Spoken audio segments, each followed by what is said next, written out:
Welcome back, and we're back with another Elvis reaction. And shout out to Andrew Rodriguez, I believe his name is. And if I'm saying your name wrong, I apologize. Mr. Rodriguez, I appreciate you for this one. He told me to do Charlie Hodge, the Elvis I knew. I mean, I heard that name before, Charlie Hodge. I don't remember who he was to Elvis, but if y'all would be kind enough, let me know in the comments. Or I'll just find out in the video as I react to it. Appreciate y'all. Hope you're having a great day. Hope you woke up this morning, like I said before, and you're watching this video. Amen. You blessed. All right. Let's just get right into it. Let's go. Come on. Mr. Rodriguez, muchas gracias. He gave away to people over the years. He gave millions in cars and jewels and horses, boats, dogs. He supported 50 charities in Memphis alone. Damn. 50 charities alone in those days. Think about that. Where money is not valued as it is today in this world. And he gave away millions on top of that. That heart of his is amazing, man. I'm telling you, I just don't know what other person does that. You know what I mean? In those days, you know what I mean? 50 charities he had already in those days. Whew. You never read much in the press about that. Because they hated Elvis, that's why.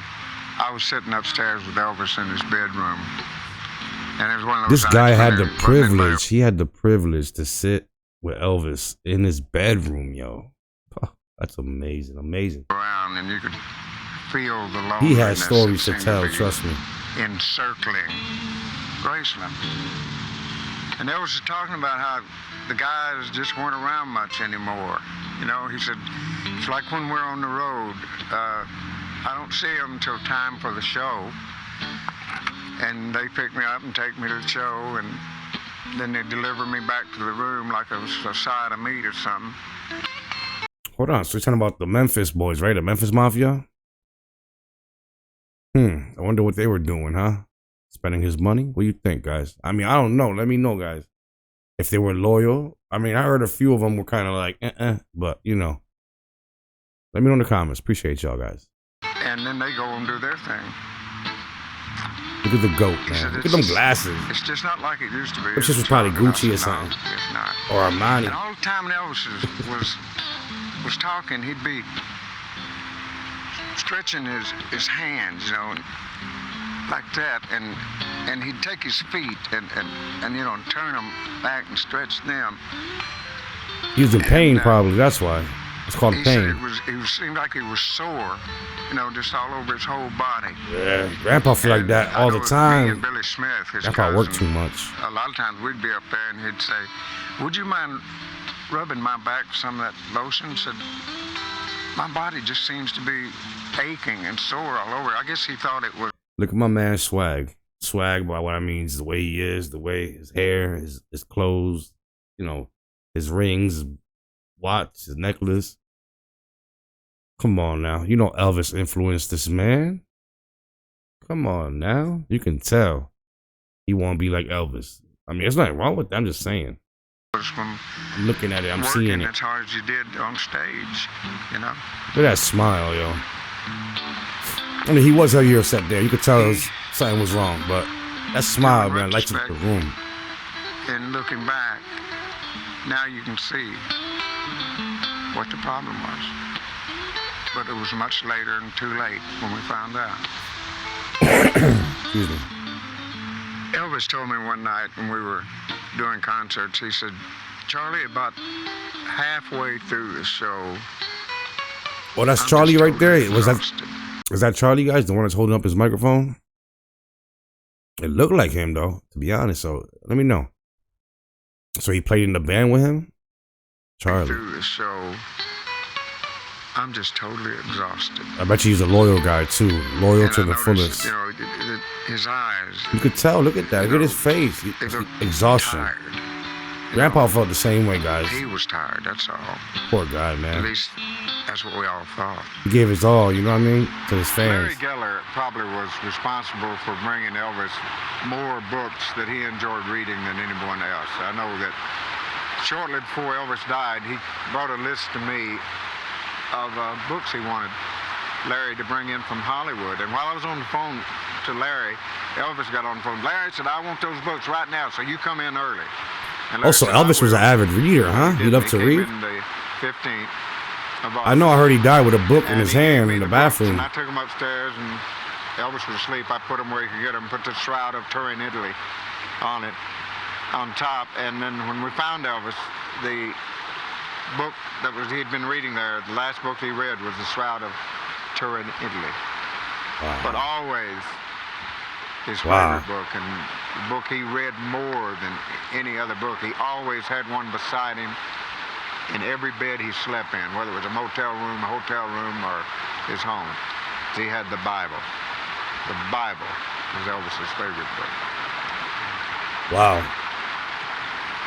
You were with him in the good times. Holy shit. And the bad times. And as his closest friend, awesome. Charlie, please take time and tell us about the end. There were all kind of rumors after Elvis' death. There was, fantastic stories, and most of them just rumors and nothing more. There's no truth to them. They discovered during There's no truth to them. It's what people saying. You know what I mean? That's why it's wild rumors. Elvis's heart was twice as big as the left side, and that he had already had 3 heart attacks already and didn't even know it. And of course, he had a bad liver. I mean, listen, that's possible because my brother, honestly, like 3 months ago, he had a heart attack. He didn't even know. He didn't know it at all. You know what I mean? The next day is when he couldn't take it no more.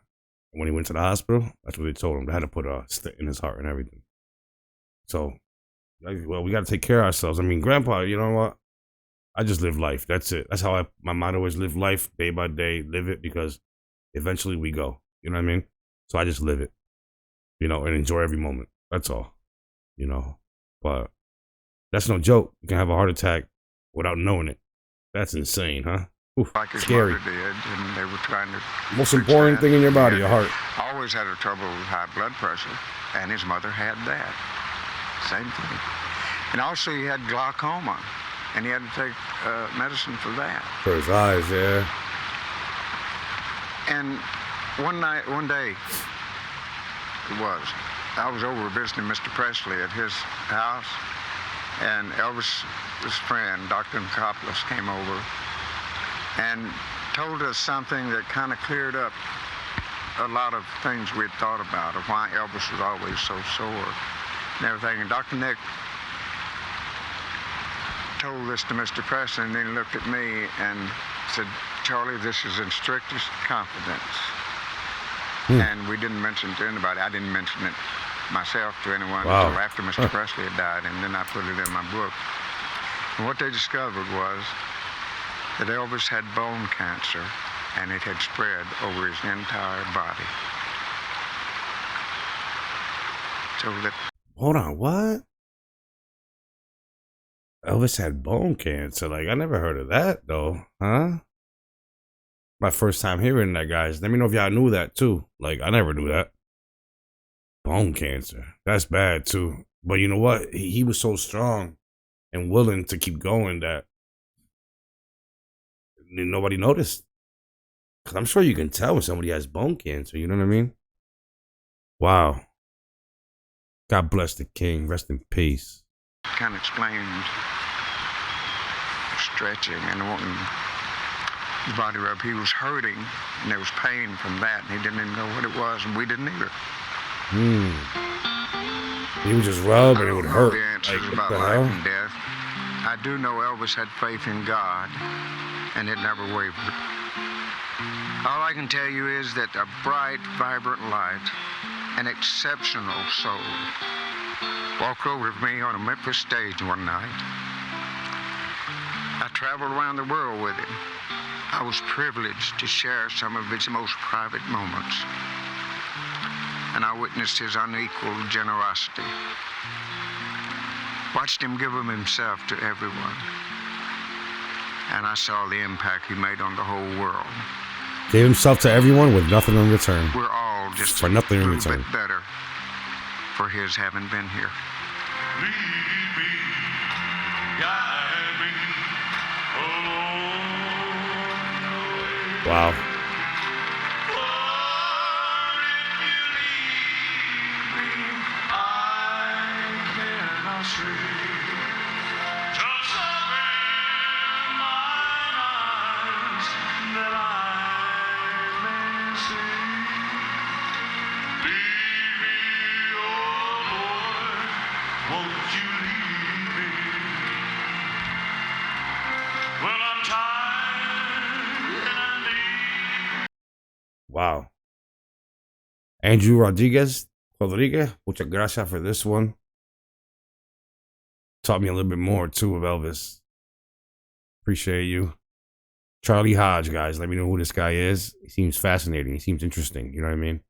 He seems like he was very close to Elvis. Is he one of the band members? What was he? Like a the guy who came in to announce him, you know, or something, like what he was, because he meant a lot to Elvis, and vice versa, you know.